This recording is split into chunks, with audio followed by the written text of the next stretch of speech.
பல்வேறு விமர்சனங்களுக்கு அப்புறமா முதலமைச்சர் விஜய் அவர்கள் கரூருக்கு போயிருக்காரு. சோ இந்த கரூர் பயணத்தோட நோக்கம் என்னன்னு சொல்லிட்டு அரசு தரப்புல இருந்து என்ன சொல்லியிருந்தாங்கன்னா, பாதிக்கப்பட்ட மக்களை நேர்ல பார்க்க போறோம். இதுக்கு முன்னாடி ஒரு கட்சியின் தலைவராக போனோம், இப்ப நான் ஒரு முதலமைச்சரா போறேன், அதனால என்னோட ஆறுதல் என்பது இன்னும் ஆழமாக இருக்கும். அவங்களுக்கு அரசு வேலையை வழங்குவது தொடர்பாகவும் இன்னைக்கு நாங்க பல்வேறு செயல்பாடுகளை பண்ண போறோம்னு சொல்லி தான் போனாங்க. ஆனா இன்னைக்கு அவர் சொல்லிட்டு போனது என்ன, ஆனா அந்த கரூர் மேடையில என்ன பேசாருன்றதா இன்னைக்கு சர்ச்சையாக வெடிச்சிருக்கு. இப்படியும் ஒரு தலைவரால ஒரு பொறுப்பேத்துக்காம பேச முடியுமான்றதுக்கு ஒரு மிக சிறந்த இது எடுத்துக்காட்டு யாருன்னு பார்த்தீங்கன்னா முதலமைச்சர் விஜய் அவர்கள் தான். இன்னைக்கு அவர் கரூர் ஸ்பீச்சை வச்சு பார்த்தோம்னா எதற்காக அவர் கரூருக்கு போயிருக்காருன்னா ரெண்டே விஷயம் தான். ஒண்ணு, கரூர்ல நடந்த அந்த துயர சம்பவத்துக்கோ எனக்கோ எந்த சம்பந்தமும் கிடையாது, என் மேல பழி போடாதீங்க. அப்போ ஆளுங்கட்சியாக இருந்த திமுகவும் காவல்துறையும் சேர்ந்துதான் இந்த மாதிரி ஒரு சதியை பண்ணி முடிச்சிருக்காங்க. இதுதான் அவரோட முதன்மை நோக்கம்.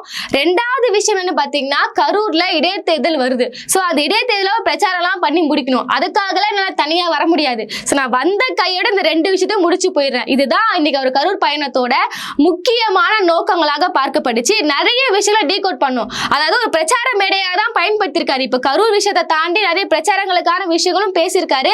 அதை டீகோட் பண்ணி பேசுவோம். ஆனா அதுக்கு முன்னாடி இப்படி ஒரு மேடையை போட்டு ஒரு துயர சம்பவத்தை மறைச்சு இது இவ்வளவு நாளா திமுக சதி ஆளுங்கட்சி சதின்னு சொல்லியிருந்தார்ல, இந்த மொத்த வழக்கையுமே காவல்துறை மீது திசை திருப்பணும்ன்றதுதான் இன்னைக்கு அவரோட ஸ்பீச்சோட அஜெண்டாவே இருந்துச்சு. என்ன பேசியிருந்தார்னா, அன்னைக்கு ஒரு நாள் அன்னைக்கு காவல்துறை நினைச்சிருந்தா இந்த மீட்டிங்கே கேன்சல் பண்ணிக்கலாம், இது நீங்க வேண்டாம்னு சொல்லிருக்கலாம், எனக்கு இன்ஸ்ட்ரக்ஷன் கொடுத்துருக்கலாம். எப்படி பெரம்பலூர் அப்போ அந்த மீட்டிங் போகும்போது என்ன வேண்டாம் இந்த மாதிரி கூட்டம் அதிகமாயிடுச்சுன்னு சொல்லிட்டு எனக்கு ஒரு அலர்ட் கொடுத்தாங்களோ, கரூர் துயர சம்பவத்துல காவல்துறை நான் அந்த மாதிரி பண்ணவே இல்லை. அவங்க நினைச்சிருந்தா இது எப்படின்னா கேன்சல் பண்ணி இப்படி ஒரு துயரமே நடந்தகாம பார்த்துருக்கலாம். ஆனா அதெல்லாம் அவங்க பண்ணல. எப்படிப்பட்ட ஒரு நாடகம் ஆடினாங்க. நானே நம்பிட்டேன். எந்த அளவுக்குன்னா, கரூர் மீட்டிங் அப்போ அவர் பேசினார்ல, காவல்துறை வந்து நல்லா செயல்பட்டு இருக்காங்க, என்ன இந்த ஸ்பாட்டுக்கு மக்களுக்கு என்ன ஆனாலும் பரவாயில்ல, அவங்க எப்படின்னா போனாலும் பரவாயில்ல, என்ன பத்திரமா கொண்டு வந்து சேர்த்துட்டாரு, அதனால காவல்துறைக்கு நன்றி சொல்ற நடக்கல புகழ்ந்தார்ல, அது எல்லாமே காவல்துறையோட நாடகமா நானே நம்பிட்டேன்ற அளவுக்கு பேசுறாரு. இது எப்படிப்பட்ட ஒரு மிகப்பெரிய ஒரு பழி போடக்கூடிய விஷயமா இருக்கும். எப்படி ஒரு மனசாட்சி இருக்கிற ஒரு நபரால இந்த மாதிரி பேச முடியுமா? அன்னைக்கு கரூர் துயர சம்பவம் போது உங்க வாகனத்துக்கு கீழே எத்தனை பேர் குடிக்க தண்ணி இல்லாம அப்படியே டெட் பாடி தூக்கிட்டு போனாங்க. அந்த சமயத்துல உங்க கட்சியை சார்ந்த நிர்வாகிகள் யாராவது அந்த வாகனத்தின் மீது இருக்கக்கூடிய ஆதவஜினாவோ புசியானோ யாரா ஒருத்தராவது கீழே இறங்கி இந்த பொதுமக்களுக்கு என்ன வேணும் செஞ்சு கொடுத்தாங்களா? கீழே இறங்கினா நம்மளும் நசுக்கி போட்டுருவாங்கன்னு சொல்லி அவ்வளவு அவங்க உயிரை காப்பாற்றிக் கொள்ளும் விதமாக அந்த வாகனத்திலே நீங்க பாதுகாப்பா இருந்தீங்க.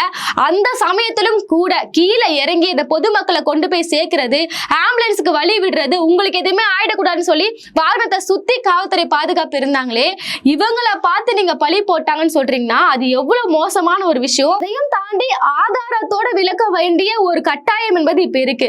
அன்னைக்கு போலீஸ் தரப்புல இருந்து ஒரு எஃப்ஐஆர் காப்பி கொடுத்திருந்தாங்களே, அதுல அவங்க மென்ஷன் பண்ண விஷயத்தை இப்ப நான் படிக்கிறேன், ஸ்கிரீன்ல உங்களுக்கு போடுறேன். அதாவது 4:45 மணிக்கு சுமார் தமிழக வெற்றி கழகத்தின் தலைவர் விஜய் அவர்கள் கரூர் மாவட்ட எல்லைக்கு வந்திருக்காரு.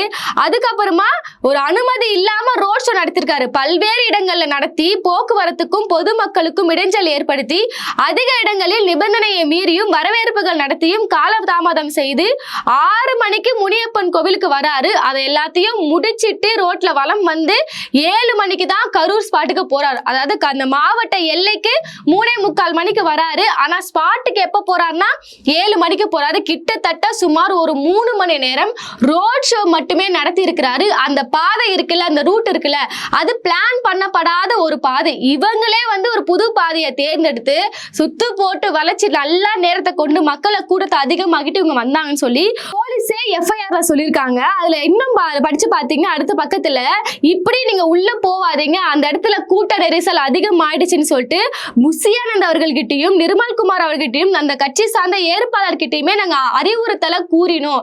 அதையும் கேட்காம இவங்க செயல்பட்டாங்கன்றதையும் அவங்க மென்ஷன் பண்ணிருக்காங்க. அன்னைக்கு அந்த கூட்டம் அதிகமாகும் போது அங்க இருக்க பொதுமக்கள் என்ன சொன்னாங்கன்னா, நாங்க ஆல்ரெடி இங்க அப்படியே ஒரு கூட்ட நெரிசல்ல ரொம்ப கஷ்டப்பட்டுட்டு இருந்தோம், அந்த சமயத்துல விஜய் அவர்களோட வாகனம் உள்ள வந்துச்சு, அப்ப இன்னும் மக்கள் என்ன பண்ணிட்டாங்கன்னா எங்களை அப்படியே பிரிச்சு தள்ளக்கூடிய இடத்துலதான் அந்த வாகனம் உள்ள வந்துச்சு.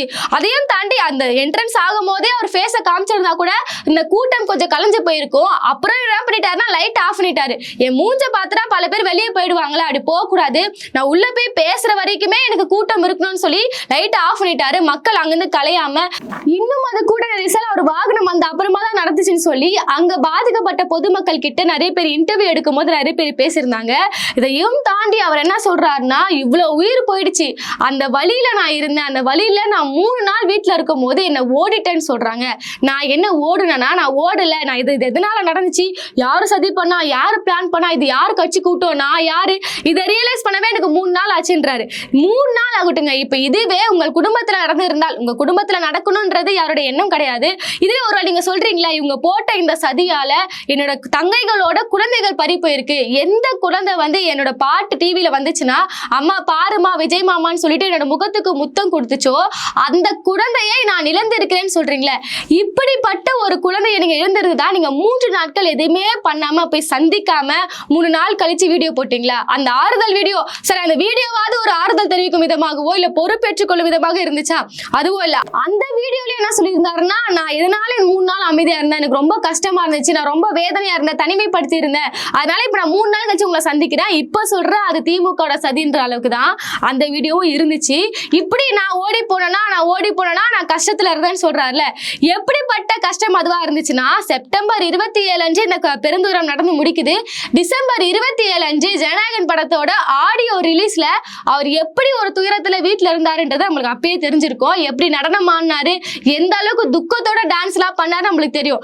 இப்படிப்பட்ட ஒரு நபர் இப்ப என்ன சொல்றாருன்னா, நான் வலியோடு இருந்தேன், எம்மல பழி தூக்கி போடுறாங்க, வாய் இருந்தா என்ன வேணா பேசலாமான்ற அளவுக்கு பேசுறாரு. மக்களை காக்க வச்சு கூட்டத்தை கூட்டி அதுக்கப்புறமா அதுல அரசியல் செய்யற மாதிரி நபர் நான் கிடையாதுன்றாரு. அப்ப யாரு கூட்டத்தை வர வச்சா, யாரு மக்களை காக்க வச்சா? இப்ப எல்லாருக்குமே தெரியும் எப்ப அவங்க சொன்ன டைமிங் என்பது, அவர் எப்ப வீட்டுல இருந்து கிளம்பினாரே தெரியும். இப்ப 8 மணிக்கு ஒரு ஸ்பாட் இருக்கணும்னா அந்த 8 மணிக்கு தான் அவர் வீட்டுல இருந்தே கிளம்பினாரு. இப்படி எல்லாம் செஞ்சுட்டு பிளான் பண்ணி எல்லாமே இவங்க செஞ்சுட்டு நானா மக்களை காக்க வைக்கிறேன்னு சொல்றாங்க. போலீஸ் தெளிவா சொல்றாங்க, இந்த ரூட்ல போவாதீங்க, இது லேட் ஆகும், இதெல்லாம் நீங்க சுத்து போட்டு வந்தீங்கன்னா இது ரோட் ஷோ ஆயிடும். அதாவது கரூர்ல இவங்க போய் மக்களை சந்திச்சாங்களே, அதுக்கு என்ன அனுமதி வாங்கியிருந்தாங்கன்னா, இது ஒரு மக்கள் சந்திப்பு, அதற்கான அனுமதி தான் அவங்க வாங்கியிருந்தாங்க. ஆனா விஜய் இதை எப்படி கொண்டு போயிட்டாருன்னா, ரோட் ஷோவா கொண்டு போனாரு. ரோட் ஷோக்கு அவங்களுக்கு அனுமதி கொடுக்கவே இல்லை. இவங்களா என்ன பண்ணிட்டாங்கன்னா, போற இடம்லாம் ரோட் ஷோ நடத்திட்டு மக்களை ஹைப் ஏத்தி ஒரு இடத்துல நெருக்க வச்சுட்டு இப்போ இந்த மொத்த பழிய தூக்கியுமே காவல்துறை மீது போடுறாங்க. எஸ்ஓபி போட்டாங்க, முடக்க பாத்துட்டாங்க. இப்ப நான் தான் சிஎம், அது எனக்கே தெரியாது, அது வேற விஷயம். இப்ப திமுக அது தெரியாதா? இப்ப நான் கரூருக்கு போக கூடாதுன்னு சொல்லி இதுக்கு தடை பண்றீங்கன்னு சொல்றாங்க.